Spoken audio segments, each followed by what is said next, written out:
Olha, todo mundo aqui no Brasil conhece a Mônica e o Cebola, né? Aquela duplinha dos gibis que a gente acompanha a vida toda. Mas e se essa história de amor que parecia tão certa, na verdade estivesse condenada desde o começo?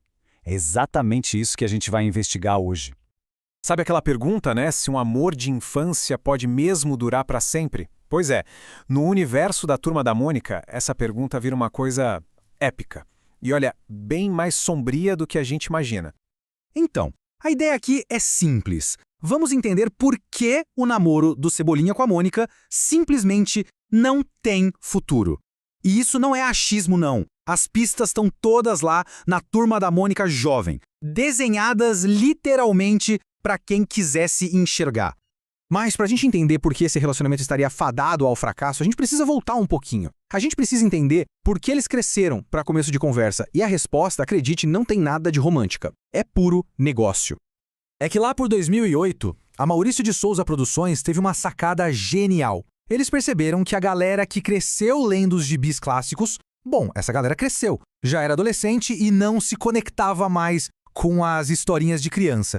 Mas existia uma saudade, uma nostalgia, né? E foi aí que eles viram uma oportunidade de ouro. E cara, que estratégia! Foi um sucesso absurdo. Eles misturaram essa nostalgia toda com a estética de mangá, que estava super em alta, e pronto. Não só trouxeram de volta o público antigo, como criaram um fenômeno editorial totalmente novo. A memória afetiva foi a isca e funcionou perfeitamente.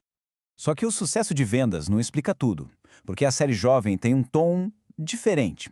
Mais sombrio, às vezes, e essa pegada mais densa pode ser atribuída em grande parte à visão de um cara específico. Esse cara é o Emerson Abreu. Ele se tornou uma voz mas tão única dentro do estúdio que os próprios fãs começaram a sacar. Opa, essa história aqui tem a cara do Abreu.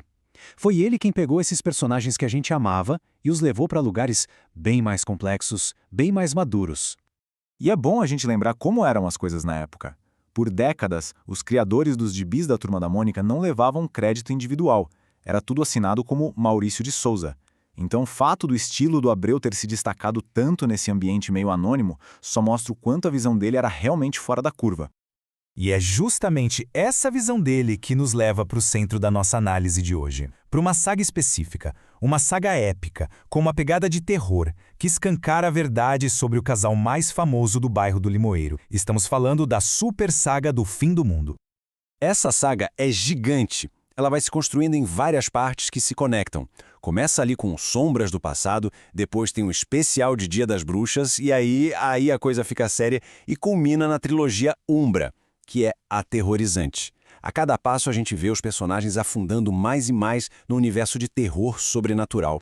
E olha, aqui não estamos falando de um draminha adolescente qualquer. A coisa fica pesada. A Mônica tem pesadelos onde o monstro ataca ela de verdade, tipo, joga ela na parede. É um nível de violência e terror psicológico que ninguém nunca tinha visto numa publicação da Maurício de Souza. Foi um choque. E não para por aí. A escala de tudo cresce de um jeito absurdo.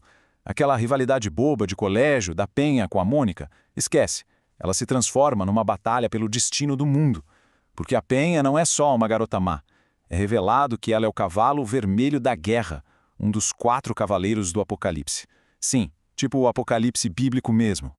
Aí vem o arco Umbra para afundar o pé no terror de vez. A história de uma cidadezinha chamada Sococodaema é perturbadora, para dizer o mínimo. Envolve pactos com demônios, sacrifício de crianças para uma dimensão que é tipo um purgatório e essas crianças voltando como monstros. Esse é o playground que o Emerson Abreu criou para desenvolver os nossos heróis.